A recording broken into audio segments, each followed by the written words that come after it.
Sebuah pertandingan akan segera dimulai. Namun salah satu pemainnya belum datang.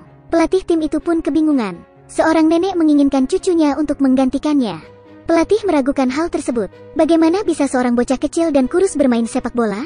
Namun nenek ini tetap bersikeras. Dia bisa lari secepat peluru. Pelatih menanyakan posisi apa yang bisa dia mainkan. Bocah itu nampak sangat yakin. Semua posisi. Pelatih tidak punya pilihan selain membiarkannya mencoba. Bocah itu lebih pendek dari yang lain. Pelatih tidak berharap banyak, tapi pelatih pun mulai bersemangat, karena bocah itu dapat melewati beberapa pemain dengan mudah. Tidak butuh waktu lama bagi bocah itu untuk mencetak gol. Suara para penonton pun bergemuruh. Tidak ada yang mengira bocah kecil itu sangat berbakat. Bahkan sang pelatih memohon pada neneknya untuk memintanya berlatih bersama setiap sore. Saat itu tak ada yang tahu nama Leo Messi di tahun-tahun berikutnya akan dikenal di seluruh dunia.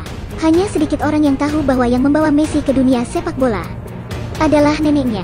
Ketika Messi baru berusia 6 tahun, neneknya percaya bahwa Messi akan menjadi pesepak bola terbaik di dunia. Messi pun berusaha mengabulkan harapan neneknya. Sejak kecil, dia telah mencintai sepak bola. Di lapangan hijau, Messi tak terhentikan. Saat itu Messi terkunci di kamar mandi. Dia tidak punya pilihan selain memecahkan kaca jendela untuk keluar dari ruangan itu. Messi kecil berlari untuk hidupnya. Dia akhirnya tiba sebelum pertandingan berakhir. Saat dia tiba, timnya sudah ketinggalan 2 gol. Hanya tersisa 20 menit untuk mengubah keadaan. Pelatih segera memasukkan Messi. Begitu bocah berbakat ini muncul, keadaan pun mulai berubah. Gocekan demi gocekan, serta tembakan ke gawang lawan, membuat Messi dapat mengubah kedudukan. Dia berhasil membawa kemenangan bagi timnya. Sebagai hadiah, masing-masing dari mereka mendapat sepeda. Namun, keesokan harinya, sepeda Lionel dirampas oleh 3 orang anak yang lebih besar darinya. Lionel Messi tidak takut, tapi dia terlalu kecil. Akhirnya, dia pun pulang dengan bekas luka di tubuhnya. Terlepas dari keterampilan Messi di lapangan hijau, tapi dia cukup payah ketika bermain game di rumah bersama teman-temannya. Mereka sangat ritualistik. Sebelum bermain, mereka harus mengenakan jersey andalan mereka. Dan Messi selalu memilih jersey yang sama, jersey Barca nomor 10. Saat itu, dia tidak akan menyangka angka dan seragam itu akan menjadi nomor eksklusifnya dan akan memberinya kehormatan besar. Kejutan lainnya adalah gadis yang langsung membuatnya jatuh cinta ini akan menjadi istrinya di kemudian hari. Bakat Messi di lapangan hijau semakin menakjubkan. Tapi kemudian datang berita mengerikan.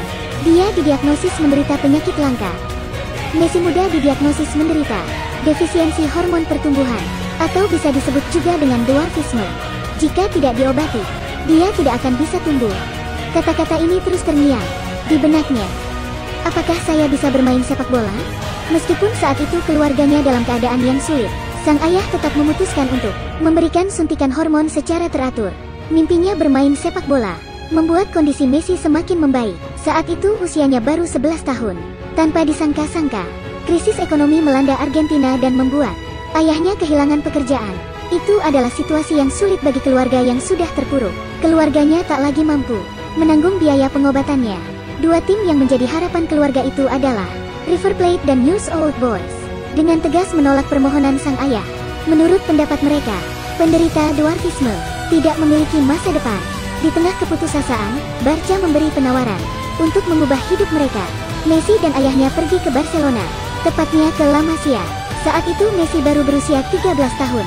Dia kurang cocok dengan yang lain. Bagi timnya dia hanya anak-anak. Tapi di lapangan hijau, bakat Messi mengejutkan semua orang.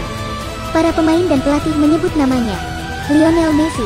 Pihak manajemen Barca langsung melihat bakatnya. Mereka melihatnya sebagai bintang masa depan. Kemudian pihak manajemen pun membiayai pengobatan Messi. Dengan bantuan Barcelona, pertumbuhan tubuh Messi semakin baik. Meskipun tak tumbuh menjadi raksasa, dia mencapai ketinggian 1,7 meter. Tingginya melampaui Maradona. Di usia 16 tahun, bakat Messi untuk pertama kalinya dipromosikan ke tim utama. Saat itu, timnas Argentina tidak melirik Messi sedikitpun. Pelatih timnas mendapat saran untuk merekrut Messi. Namun pelatih menolaknya.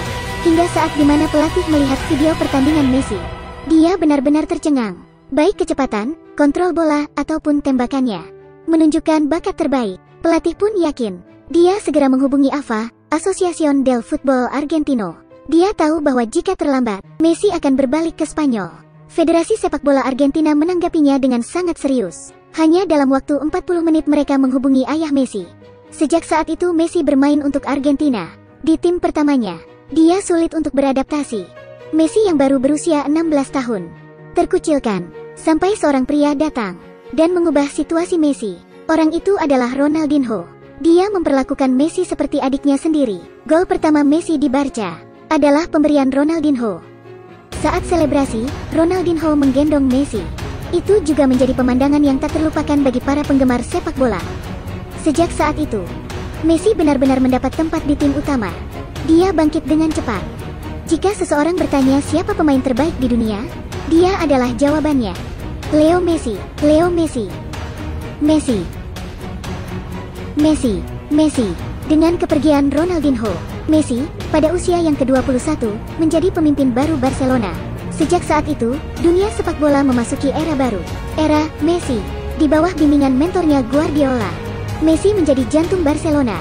Di musim pertamanya, dia berhasil membawa timnya memenangkan Copa del Rey, La Liga dan Champions League. Keajaiban itu berlanjut, Barca memenangkan UEFA Super Cup, Supercopa de España, FIFA Club World Cup. Kemenangan dalam 6 kejuaraan yang belum pernah terjadi sebelumnya. Keajaiban dari tim Barcelona. Lionel Messi juga menciptakan keajaibannya sendiri. Dengan 6 penghargaan Ballon d'Or, 6 kali menjadi pemain terbaik dunia FIFA, 6 sepatu emas Eropa, dan 8 sepatu emas La Liga.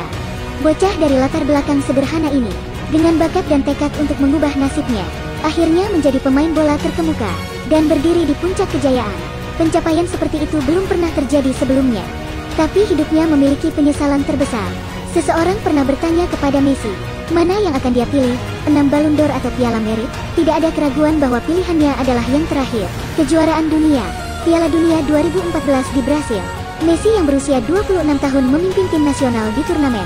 Kemenangan 2-1 atas Bosnia dan Herzegovina. Kemenangan Piala Dunia atas Iran. Gol kunci untuk mengalahkan Nigeria. Asis yang memenangkan pertandingan di final ke-8. Gol Lionel Messi. Dia berhasil membawa Argentina ke final. Hanya 1 langkah lagi dari Copa Libertadores. Tapi mimpi itu hancur. Gerd, yang masuk sebagai pemain pengganti pada menit ke-113, mencetak gol kemenangan. Argentina kalah di final. Final yang sama, final Piala Amerika 2016. Messi gagal mengeksekusi penalti pertama dalam adu penalti. Sekali lagi, mimpi Copa Amerika berakhir. Seorang manusia super terjatuh. Dia menjadi orang berdosa, mendapat banyak tuduhan dalam waktu yang lama. Akhirnya, dia putus asa dan pensiun dari timnas Argentina. Pahlawan sejati. Jangan mudah putus asa. Pahlawan sejati. Saat dibutuhkan, jangan pernah menolak. Kualifikasi Piala Dunia 2017.